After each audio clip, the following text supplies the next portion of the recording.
Hello student, कैसे हो आप सब। Welcome to our channel supernova fun and learn. प्यारे स्टूडेंट्स, आज हम अपनी क्लास में प्रश्नावली 3.3 का क्वेश्चन नंबर 2 का पार्ट 3 को हल करेंगे। देखिए, निम्न समस्याओं में रैखिक समीकरणों के युग्म बनाइए और उनके हल विलोपन विधि से याद कीजिए। हमको जो नीचे समस्याएं दी गई है, इस समस्या को हम पढ़ करके पहले हम रैखिक समीकरण युग्म बनाएंगे और उसके बाद में हम उसको विलोपन विधि से हल करेंगे। तो देखिए, जो हमारा प्रश्न है वो है, दो अंकों की संख्या के अंकों का योग 9 है। दो अंकों की संख्या के अंकों का योग 9 है। इस संख्या का 9 गुना संख्या के अंकों को पलटने से बनी संख्या के 2 गुना है, वह संख्या ज्ञात कीजिए। तो देखिए, यहाँ पर हम जो संख्या के अंक है उनको हम मान लेंगे। माना कि इकाई का अंक x मान लेंगे और दहाई का अंक y मान लेंगे। तब जो हमारी संख्या बनेगी वो बनेगी 10 इंटू दहाई का अंक। कोई भी संख्या जब बनाते हैं तो दहाई के अंक को 10 से मल्टीप्लाई कर देते हैं और उसमें हम इकाई का अंक जोड़ देते हैं। तो देखिए, यहाँ पर सबसे पहले हम मान लेंगे, माना कि संख्या के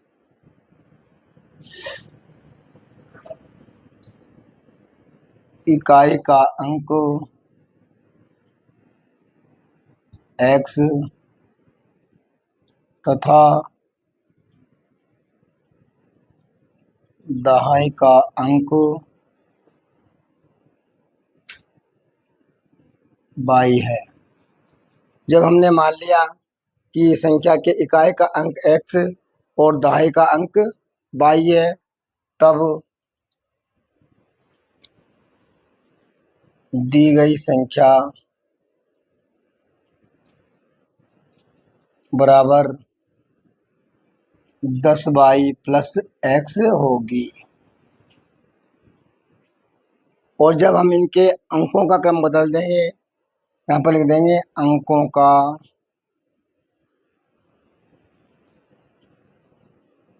क्रम बदलने पर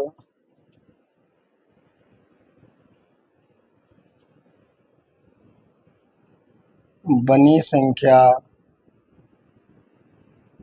बराबर 10x प्लस y होगी।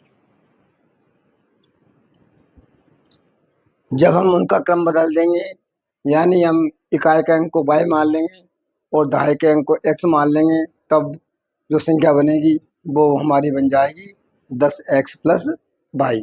तो इस प्रकार से अब देखिए, हम समीकरण बनाते हैं। यहाँ पर बनाएंगे प्रश्नानुसार।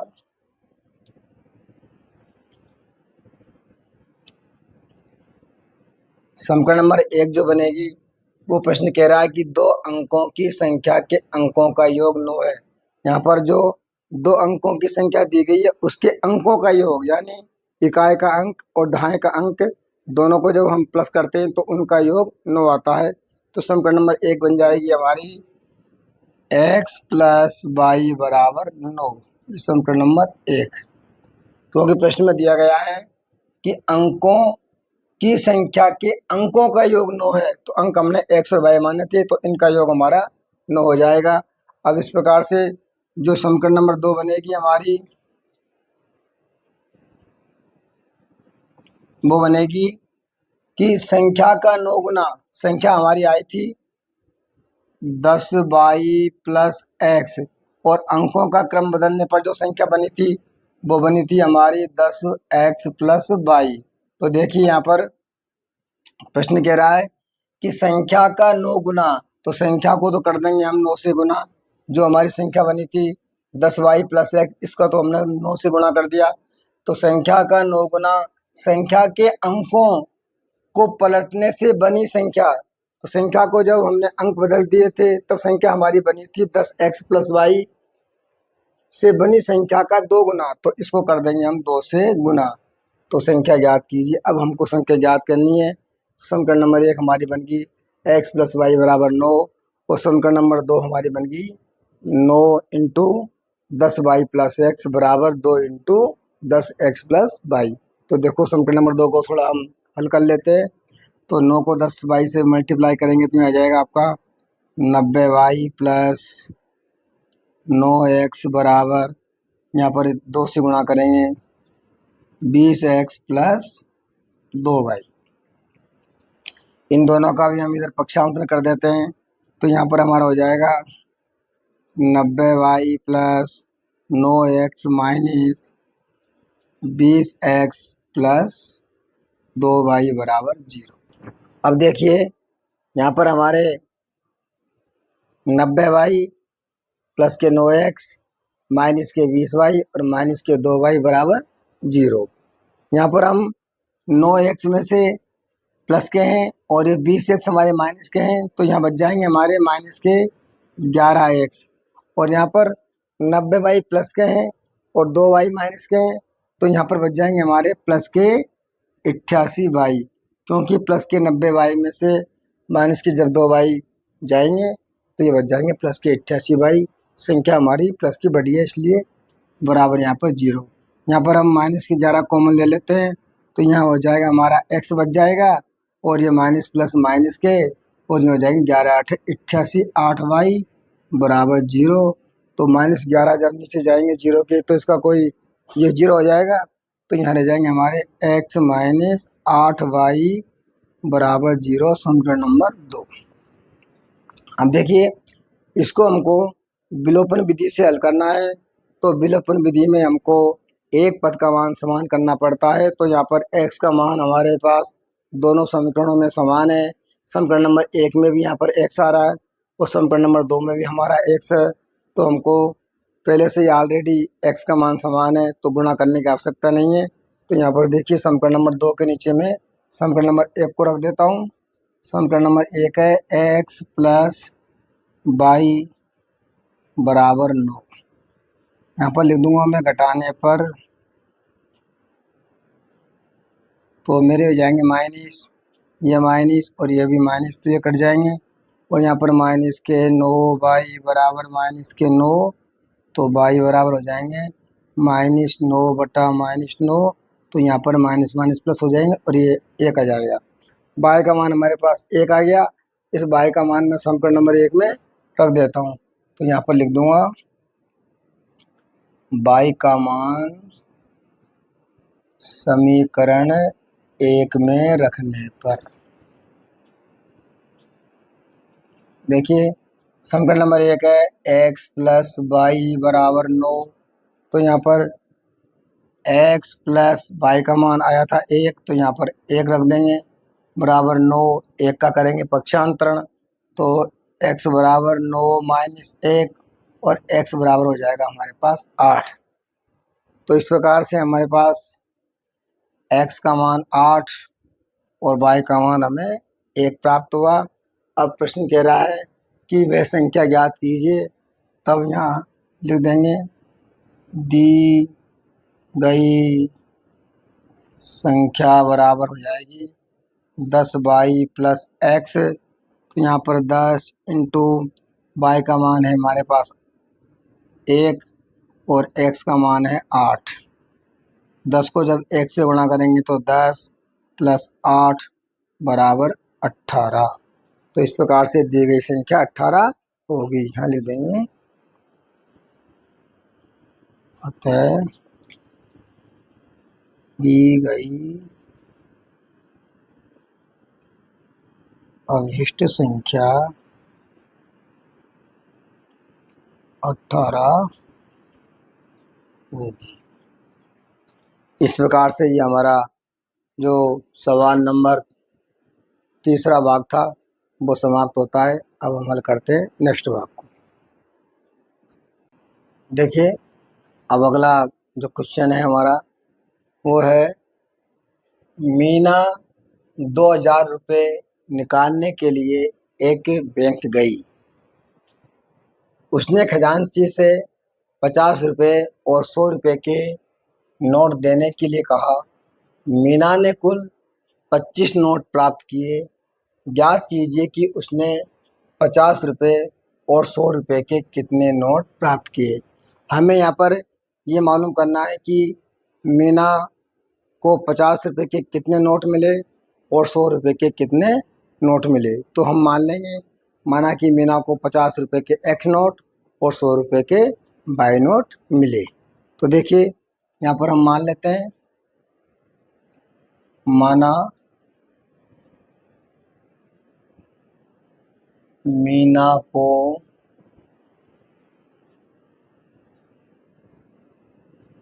50 रुपये के एक्स नोट तथा 100 रुपये के वाई नोट मिले। ये हमने मान लिया कि जो खजांची ने मीना को 50 रुपये के एक्स नोट और 100 रुपये के वाई नोट दिए। तो देखिए जो हमारी समीकरण नंबर 1 बनेगी वो बन जाएगी कि मीना ने कुल 25 नोट प्राप्त किए। तो यानी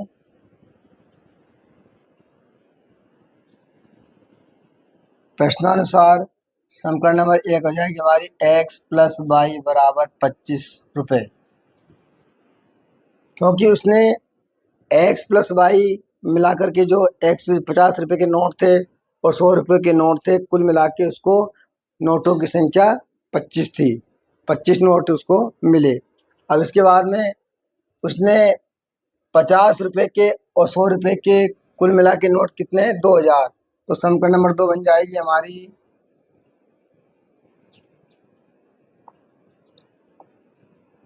50x प्लस 100y बराबर 2000 रुपये। ये समीकरण नंबर 2। क्योंकि यहाँ पर क्या है, जो 50 रुपये के नोट थे उनकी संख्या हमने x मानी, तो टोटल नोट हो जाएंगे 50x, और जो 100 रुपये के नोट थे उनकी संख्या हमने मानी y, तो वो हो जाएंगे 100y। इस प्रकार से टोटल नोट कितने थे, 2000 रुपये थे। तो समीकरण नंबर 2, यहाँ पर हम 50 का इन तीनों में डिवाइड कर देते हैं, क्योंकि 50 का भाग तीनों में जा रहा है।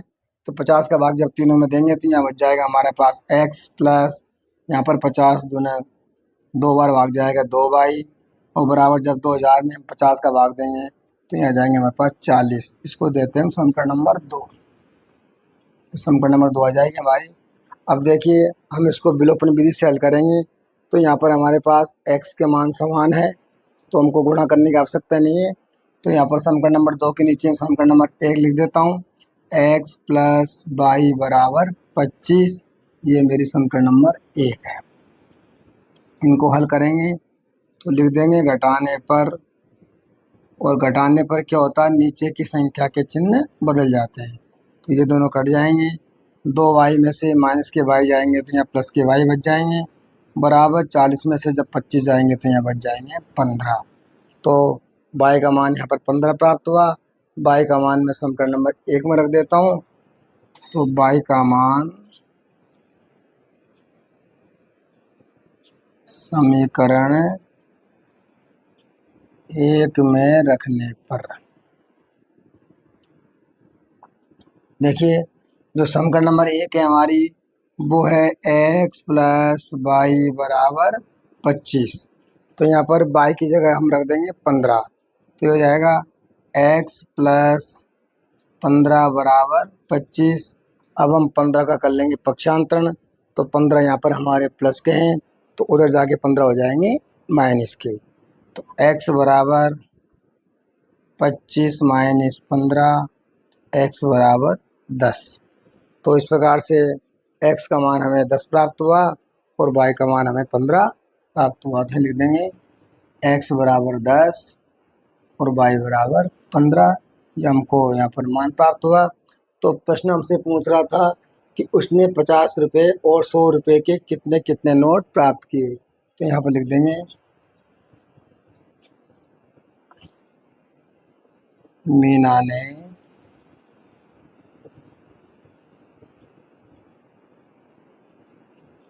50 रुपये के 10 नोट तथा 100 रुपये के 15 नोट प्राप्त किए। इस प्रकार से हमारा जो भाग चौथा था वो समाप्त होता है। अब हम अगले भाग को हल करेंगे। अगला सवाल देखिए, किराए पर पुस्तकें देने वाले किसी पुस्तकालय का प्रथम 3 दिनों का एक नियत किराया है तथा उसके बाद प्रत्येक अतिरिक्त दिन का अलग किराया है। सरता ने 7 दिनों तक एक पुस्तक रखने के लिए 27 रुपये अदा किए, जबकि सुशी ने एक पुस्तक 5 दिनों तक रखने के लिए 21 रुपये अदा किए। नियत किराया तथा प्रत्येक अतिरिक्त दिन का किराया ज्ञात कीजिए। तो यहाँ पर देखिए, एक पुस्तकालय है, उस पुस्तकालय ने 3 दिन का नियत किराया फिक्स कर रखा है। अगर आप उस पुस्तकालय में 3 दिन तक पुस्तक पढ़ने के लिए जाते हैं तो आपको जो फिक्स किराया है वो देना पड़ेगा, और उसके बाद में प्रत्येक दिन का अतिरिक्त किराया है। तो यहाँ पर देखिए, हम मान लेंगे, माना कि नियत किराया 100 रुपये है तथा प्रत्येक अतिरिक्त दिन का किराया 22 रुपये है। तो देखिए यहाँ पर हम मानेंगे, माना पुस्तकालय का नियत किराया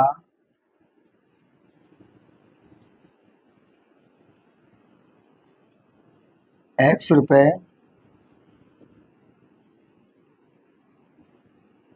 तथा उसके बाद प्रत्येक अतिरिक्त दिन का किराया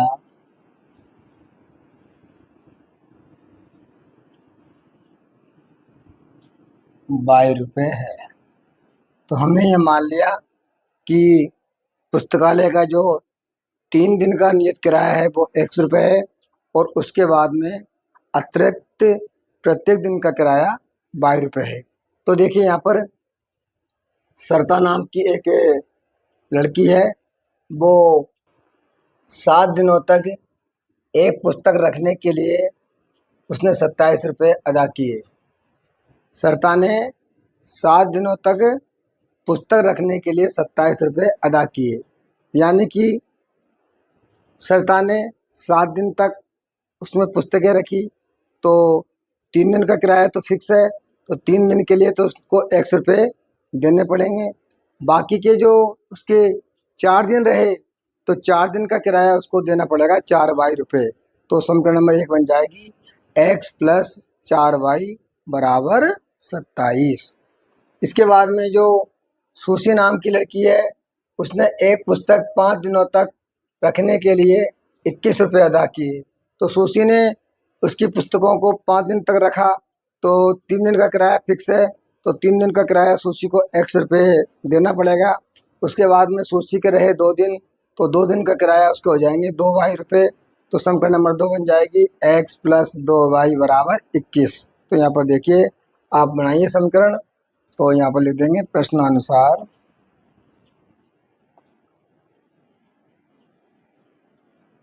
समीकरण नंबर 1 बनेगी x + 4y = 27, समीकरण नंबर 1। और समीकरण नंबर 2 जो बनेगी, वो सुशी ने एक पुस्तक 5 दिनों तक रखने के लिए 21 रुपये अदा किए, तो ये बन जाएगी x + 2y = 21। क्योंकि सरिता ने जो पुस्तक रखी थी वो रखी थी 7 दिन तक, तो 3 दिन का किराया तो 100 रुपये हो गया, बाकी के जो 4 दिन रहे उनका किराया हो गया 4 रुपये। और टोटल मिला के 27 रुपये। इस प्रकार से जो सुशी है उसने 5 दिन तक पुस्तकें रखी, तो 5 दिन में से 3 दिन का किराया फिक्स है, तो 3 दिन का किराया तो X रुपये हो गया, बाकी के रहे 2 दिन, तो 2 दिन का किराया हो गया 2Y रुपये और टोटल मिला के हो गए उसके 21 रुपये। ये आगे समीकरण नंबर 2। यहाँ पर हम इसको विलोपन विधि से हल करेंगे, तो यहाँ पर देखिए हम लिख देंगे घटाने पर।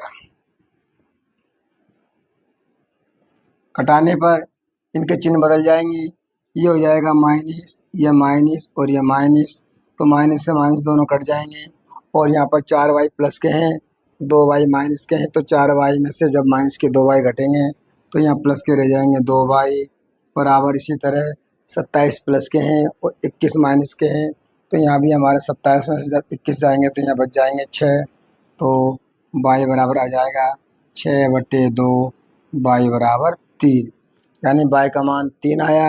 अब y का मान हम समीकरण नंबर 1 में रख सकते हैं या फिर 2 में रख सकते हैं, तो आप किसी में भी समीकरण में आप y का मान रख सकते हैं।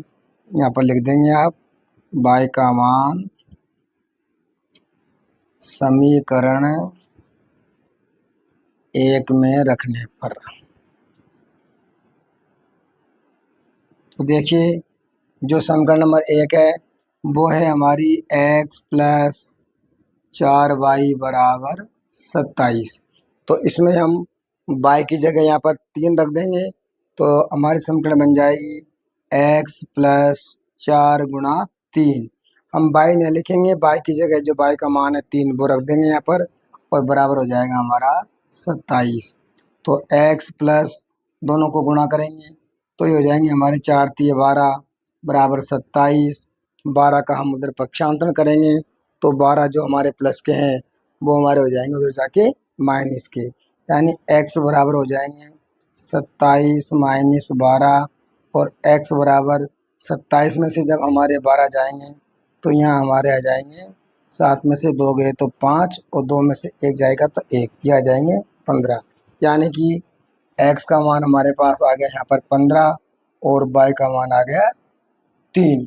तो जो प्रश्न हमसे पूछ रहा था कि नियत किराया और प्रत्येक अतिरिक्त दिन का किराया ज्ञात कीजिए, तो यहाँ पर हम लिख देंगे पुस्तकालय का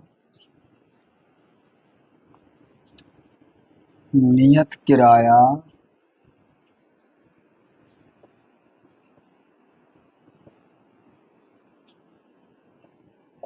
₹15 तथा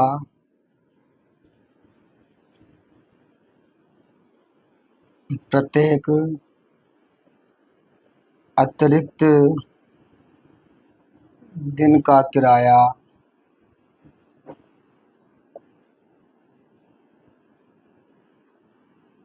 ₹3 है।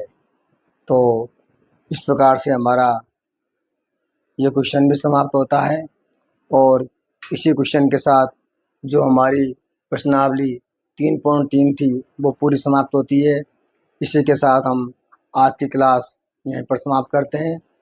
सभी को बहुत बहुत धन्यवाद। Thanks for watching this video. Please like, share and subscribe and press the bell icon. Thank you.